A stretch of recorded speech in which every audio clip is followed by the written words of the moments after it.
ये योग की शुरुआत करता है। हाँ एक इच्छा जगती है कि योग सीखना है, जी जी। तो शुरुआत की उसने। अब हम्म। क्योंकि मानव सभ्यता में कहीं मालूम नहीं कहाँ से शुरुआत करनी है। हाँ तो बिल्कुल। सरकार द्वारा कुछ जो विचार है उनसे सीख लिया, हाँ। या कोई जो आश्रम है जी। जो लंबे समय से सिखा रहे हैं उनसे सीख लिया। तो जब वो अपने अभ्यास में आगे बढ़ रहा है तो उसको जो उसका मन करता है कि मुझे सत्य की खोज करनी है, हाँ। या योग को उसके एक्चुअल रूप में सीखना है, ऐसे व्यक्ति के लिए क्या उपाय हो, वो जी। कैसे आगे चले और कैसे हिमालय की शरण ले? सबसे पहले तो एक बात हमें याद रखनी चाहिए कि हमें पूर्वाग्रहों से और समस्त इस तरह की जो भावनाएं हैं इनसे मुक्त रहना चाहिए। इसका कारण क्या है कि मान लीजिए आपको योग की शुरुआत करनी है।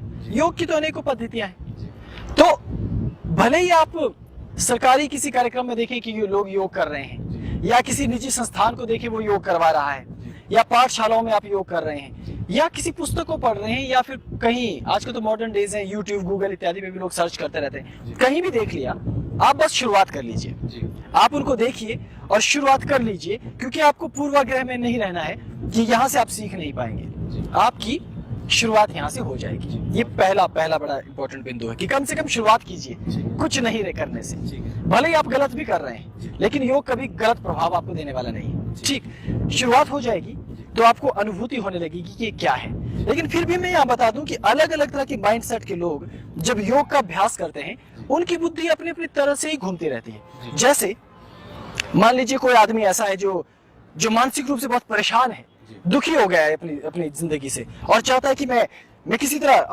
अपनी चिड़चिड़ेपन को, अपने इस टेंशन को, तनाव को, इसको हटा दूं। तो ऐसे लोग जगह जगह जाते हैं। आपने देखा होगा विपस्सना के केंद्र बने होते हैं, वहां पर लोग महीना दिन गुजारने से गुरेज नहीं करते। क्यों? क्योंकि वो चाहते हैं कि ये जो मस्तिष्क में जो गंदगी भरी है विचारों की, ये जरा साफ हो जाए, मेरे भीतर का वास्तविक व्यक्तित्व बाहर आए। तो लोगों को ये वास्तव में पता नहीं कि योग कैसे शुरू किया जाए, कैसे आगे बढ़ा जाए, जिसको जो सुनाई देगा। अनेकों संस्थान है वो अपने अपने तरीके से योग कर रहे हैं। मैंने ये नहीं कहा कि विपस्सना गलत है, वो ठीक है, उत्तम प्रणाली, उससे बेहतर प्रणाली और नहीं हो सकती।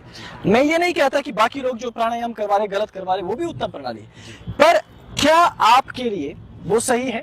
क्योंकि समस्त लोग जो योग की शुरुआत करते हैं किसी न किसी तरह के पूर्वाग्रह से बंधे हुए हैं। अब देखिए, मान लीजिए मैं बहुत चतुर व्यक्ति हूं, मेरे दिमाग में बहुत सारे विचार आते हैं। अब आप मुझे विपस्सना के लिए भेज दीजिए, या आप मुझे सत्य योगा करवाइए, या पाशुपत योग करवाना शुरू कर दीजिए, या प्राचीन को योग की प्रणाली, तब भी मैं वहां भी अपने मन को विश्रांति की अवस्था में नहीं रखूंगा। सोचता रहूंगा कि मुझे कुछ ऐसा अनुभव हो जिस अनुभव के बाद मेरी जिंदगी बदल जाए। और ये जो मेरे मस्तिष्क में बिंदु है कि मुझे कुछ अनुभव हो और मेरी जिंदगी बदल जाए, कई बार क्या होता है कि आपको कोई ट्रिगर मिल जाता है छोटा सा, और आपको लगता है वाह मैंने योग को जान लिया और मेरी जिंदगी बदल रही है। आप इस अंधेरे में रहते हो, लेकिन वो अंधेरा भी आपके लिए एक पॉजिटिव काम करता है, क्योंकि वो आपको गति दे देता है। लेकिन उस गति का तात्पर्य ये नहीं है कि आपने योग को जान लिया है। तो ऐसे बहुत सारे तमाम लोग हमारे पूरी दुनिया में जो योग का अभ्यास कर रहे हैं, उनको इस तरह की अनुभूतियां हुई हैं, और उन्होंने उन अनुभवों को ही सत्य मान लिया और कहा कि हमारी योग की यात्रा शुरू हो गई। इसीलिए मैंने आपको कहा, आपके प्रश्न का उत्तर मैंने नहीं दिया, आपको इतना घुमाया इसीलिए। क्यों? क्योंकि अधिकांश लोग पूर्वाग्रहों से ग्रसित हैं कि मैंने विपस्सना कर ली, मैंने ध्यान योग कर लिया, मैंने क्रिया योग सीख लिया, मैंने राज योग सीख लिया, मैंने हठ योग सीख लिया, अब इतनी सारी परंपराएं तो मैंने सीख ली। किंतु मुख्य प्रश्न ये है कि अगर उन्होंने एक भी परंपरा सीखी और उसमें किसी को लाइट दिखाई दे दी, किसी का विचार प्रबल हो गया, किसी ने अपने दुख को भुला दिया, तो वो कहता है कि मैंने इस योग की पद्धति से वो तत्व प्राप्त कर लिया है जो मुझे प्राप्त करना था।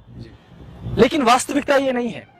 ऐसे लोगों की वजह से दूसरे लोग भी भ्रम में पड़ जाते हैं। तो यदि आप पहली बार योग की शुरुआत कर रहे हैं, तो मेरी सीधी सी राय ये है कि जहां से भी मौका मिले शुरुआत कीजिए। पहले कम से कम शुरुआत कीजिए। आपको योग्य गुरु मिला है या नहीं मिला फर्क नहीं पड़ता, आप कम से कम शुरुआत कीजिए। लेकिन ज्यों ही आपकी ये शुरुआत थोड़ी गंभीर होने लगे, आपको लगने लगे कि अब योग आपकी जरूरत बन गया है, आपको लगने लगे कि योग आप में परिवर्तन लाने वाला है और ला रहा है, तब रूपांतरण के लिए वास्तविक योगी की जरूरत है। तब आपकी स्कूल की योगा क्लासेस आपके काम नहीं आने वाली। तब आपके लिए सरकारी जो व्यवस्थाएं होती है योग के प्रचार की, वो भी काम नहीं आने वाली। तब कोई साधारण गुरु भी आपके काम नहीं आने वाला। अक्सर भारत में एक रिवाज बन गया बोलने का कि देखिए बाबाओं के पास हम जाते हैं, सो कॉल्ड धर्म गुरुओं के पास जाते हैं, लेकिन हमें कुछ मिलता नहीं। लेकिन मेरा उनको जवाब ये है कि जब आप जैसे सो कॉल्ड योगी होंगे, जब आपके जैसे सो कॉल्ड प्रीचर्स होंगे, जब आपके जैसे सो कॉल्ड मस्तिष्क में पूर्वाग्रह से ग्रसित लोग होंगे, वो वास्तव में किसी गुरु से कुछ प्राप्त नहीं कर सकते। तो इसलिए इस पूर्वाग्रह को तोड़ दीजिए और योग की शुरुआत कीजिए और फिर एक सही गुरु की प्रतीक्षा कीजिए, क्योंकि आपको सुनना तो पड़ेगा ही। अगर आप मुझे नहीं सुनते तो नुकसान आपका हो जाएगा, क्योंकि मैंने ये नहीं कहा कि मेरे पीछे चलिए या मेरी परंपरा को मानिए। मैंने ये कहा कि आप योग्य गुरु को तलाशिए। योग्य गुरु का मतलब ये नहीं कि इशारा में अपनी तरफ कर रहा हूं, मैं हूं योग्य गुरु। हाँ, आप तलाशिए, क्योंकि आपको धीरे धीरे ये पता चल जाएगा कि कहां जाकर आपको वास्तविक योग की अनुभूति होने लगती है। ये थोड़ा जटिल जरूर लगता है, मुश्किल है काम, लेकिन ऐसा नहीं है कि ये होने वाला नहीं। तो बस योग की कहीं से भी शुरुआत कर लीजिए और याद रखिए आपके चित्त में रहना चाहिए कि मुझे श्रेष्ठ गुरु, श्रेष्ठ परंपरा और वास्तविक योग की तलाश है, प्रोपेगेंडा योग की नहीं। प्रोपेगेंडा तो मैं भी कर सकता हूं, कल करना चाहूं, और भी लोग कर ही रहे हैं। आपको उन सब से उस पार निकल जाना पड़ेगा। काम मुश्किल है, लेकिन करते रहिए। मुझे पूरा विश्वास है कि जिसने भी योग की यात्रा शुरू की है, आज नहीं तो कल वो तलाश करते करते वहां जरूर पहुंचेगा जहां से योग की उत्पत्ति हुई है।